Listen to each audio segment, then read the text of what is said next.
रामकृष्ण हरी मित्रांनो, तुमचं माझ्या यूट्यूब चॅनलवर स्वागत आहे। तर आज आपण जाणून घेणार आहे पोळ्याबद्दल। आज आहे पोळा सण। बैलपोळा का साजरा केला जातो, बैलपोळाचे महत्त्व काय, बैलपोळाची सुरुवात कधीपासून झाली, बैलपोळाचा इतिहास काय, ही सर्व माहिती आपण आज माझ्या यूट्यूब चॅनलवर जाणून घेणार आहे। तरी तुम्ही माझ्या यूट्यूब चॅनलवर शेवटपर्यंत माझा व्हिडिओ बघत राहा। आपण दरवर्षी बैलपोळा साजरा करतो, पण त्यामागचा इतिहास आपल्याला माहिती नाही, तो कधीपासून सुरू झाला हेही माहिती नाही। तर आपण या व्हिडिओच्या माध्यमातून सर्व माहिती जाणून घेऊया। तर मित्रांनो, बैलपोळा हा सण मुख्यतः महाराष्ट्र, मध्य प्रदेश, छत्तीसगड, विदर्भ, मराठवाडा या भागात साजरा केला जातो। हा सण शेतकऱ्याच्या दृष्टीने अत्यंत महत्त्वाचा आहे। तर आता आपण जाणून घेऊया बैलपोळा का साजरा केला जातो। मित्रांनो, बैल हा शेतकऱ्याचा खरा मित्र असतो। नांगरणी, राबवणी, ओझं उचलणे, डवरणे या सर्व कामात बैलाची मदत घेतली जाते। बैलपोळ्याच्या माध्यमातून आपण बैलाच्या परिश्रमाचा सन्मान करतो। वर्षभर बैल शेतीसाठी कष्ट करतो, त्यामुळे त्यांच्या परिश्रमाचा मान म्हणून एक दिवस त्याला सजवून विश्रांती देऊन पूजा केली जाते। पिकाची कापणी सुरू होण्याआधी, खरीपातील पहिले पीक ज्वारी, बाजरी, मका इत्यादी तयार होण्याआधी हा सण येतो। शेतकरी आणि बैल या दोघांचे नाते घट्ट करण्यासाठी व कृतज्ञ व्यक्त करण्यासाठी हा दिवस मनवला जातो। तसेच बैलाला नंदीचे प्रतीक व भगवान शंकराचे प्रतीक मानले जाते, त्यामुळे बैलपूजेला धार्मिक महत्त्वही आहे। तसेच बैलपोळ्यामुळे सामाजिक एकात्मता वाढते। या दिवशी शेतकरी आपले बैल रंगवतात, सजवतात, शिंगांना तेल लावून रंग देतात, हार घालतात, गुळ भाकरी खाऊ घालतात। गावात बैल शर्यती, खेळ, सांस्कृतिक कार्यक्रम होतात, त्यामुळे समाजात आनंद व ऐक्य निर्माण होते। मित्रांनो, थोडक्यात सांगायचे तर बैलपोळा हा सण म्हणजे शेतकऱ्याच्या जीवनातील सोबती असलेल्या बैलप्रती कृतज्ञ व आदर व्यक्त करण्याचा दिवस आहे। तर मित्रांनो, तुम्हा सर्वांना प्रश्न पडला असेल की बैलपोळ्याची सुरुवात कधीपासून झाली। तर मी आता तुम्हाला सांगणार आहे बैलपोळ्याची सुरुवात कधीपासून झाली आहे विस्तारमध्ये। बैलपोळा सणाची अचूक सुरुवात कधीपासून झाली याबाबत लिखित पुरावे फारसे नाहीत, पण परंपरेने तो शेकडो वर्षापासून शेतकरी समाजात साजरा होत आलेला आहे। इतिहास व परंपरा।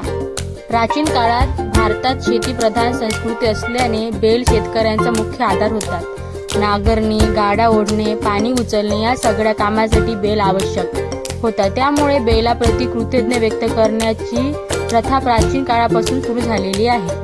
बैलपोळा हा वैदिक पौराणिक संदर्भानुसार वेदात व पौराणिक कथांमध्ये गाई बैल यांचा उल्लेख आहे। नंदी हा भगवान शंकराचा वाहन मानला जातो, त्यामुळे गाई बैलांना धार्मिक महत्त्व लाभते।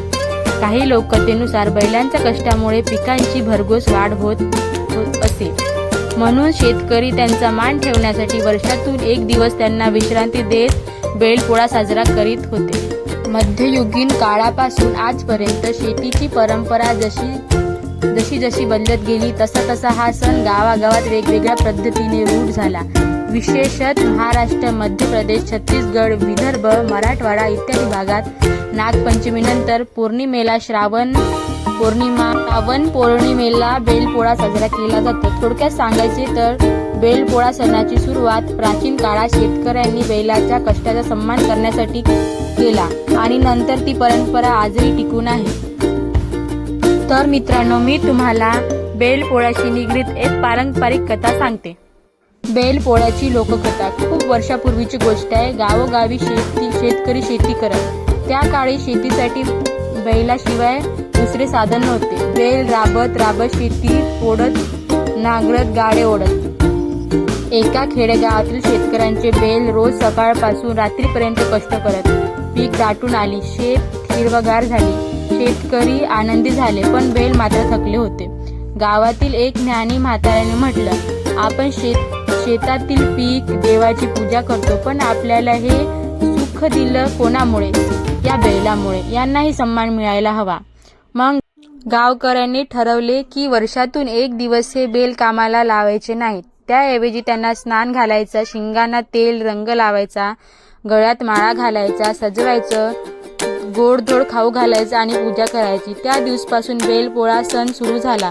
तो दिवस म्हणजे बैलांना धन्यवाद सांगायचा दिवस ठरला।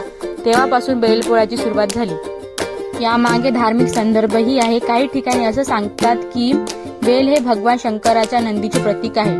शेतकऱ्यांच्या आयुष्यात नंदी म्हणजे संपन्नतेच्या व बैलाचं प्रतीक आहे। म्हणून त्यांची पूजा केली तर शेतात भरपूर पीक येतं आणि गावात सुख शांती नांदते अशी श्रद्धा आहे. हीच कथा आजही सांगितली जाते आणि म्हणूनच बैलपोळा हा सण कृतज्ञतेचा सण मानला जातो. तर मित्रांनो, मी तुम्हाला बैलपोळ्याच्या काही पारंपरिक ओव्या सांगणार आहे. त्या पुढील प्रमाणे आहेत. ए पोळा बैलाची केली पूजा, गोड धान्याची भाकर बैलांना केली रुजा. सोन्याची शिंग गळ्यात माळा, पोळ्याच्या दिवशी बैल दिसे लळा. बैल माझा गोडा, बैल माझा राणा, नांगरताना बैल शेतकरी सोना. शेतकरी म्हणे बैल माझा भाऊ, त्यांच्या श्रमानीच धान्य येई पाऊ. ढोल ताशाचा गजर सजले गाव सारा, पोळ्यांचा बैलांना मान दिला खरा.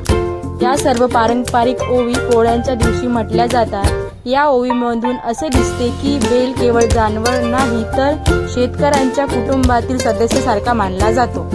बैल पोळा सणाच्या वेळी शेतकरी बायका, मुली ओव्या, लोकगीतांच्या स्वरूपात कविता म्हणतात. या ओव्यातून बैलांचे कौतुक, त्याबद्दलची कृतज्ञता, आनंद आणि सणाची उत्साहवृत्ती दिसते. मित्रांनो, मी आता तुम्हाला पोळ्याबद्दलची एक धार्मिक कथा सांगणार आहे. प्राचीन काळी देव दानवामध्ये युद्ध होत. दैत्याने पृथ्वीवर दुष्काळ पसरवला. पीक उगवण्याशी झाली. शेतकऱ्यांना जगणं कठीण झालं. देवांनी भगवान शंकराची प्रार्थना केली. भगवान शंकर म्हणाले, पृथ्वीवरील शेतकऱ्यांना धान्य मिळावं म्हणून बैलांना माझं वाहन नंदीसारखं मानून त्यांचा सन्मान करा. जेव्हा शेतकरी बैलांचा आदर करतील, त्यांना विश्रांती देतील, पूजा करतील, तेव्हा धरती मातेवर पुन्हा अन्नधान्याची समृद्धी येईल. तेव्हापासून शेतकरी वर्षातून एकदा श्रावण पौर्णिमेला बैलाची पूजा करू लागले. त्या दिवशी बैलांना स्नान घालतात, शिंगांना तेल व रंग लावतात, गळ्यात हार घालतात, गोड धान्याचा नैवेद्य देतात. बैलांना गोडधोड, गुळ भाकरी, गव्हाची पोळी, ज्वारीची भाकरी खाऊ घालतात. अशा प्रकारे बैलपोळा साजरा केला जातो. यावरून असं समजते की बैलपोळा म्हणजे शेतकऱ्यांनी आपल्या जीवनातील सोबती असलेल्या बैलाला दिलेला आदर आणि शंकर पूजेच्या माध्यमातून पिकांच्या भरभराटीसाठी केलेली प्रार्थना होय. मित्रांनो, अशा प्रकारे तुम्हाला पोळ्याबद्दलची संपूर्ण माहिती मिळालेली आहे. व्हिडिओ आवडला असल्यास चॅनेलला सबस्क्राईब, लाईक, शेअर जरूर करा. Bye bye, take care.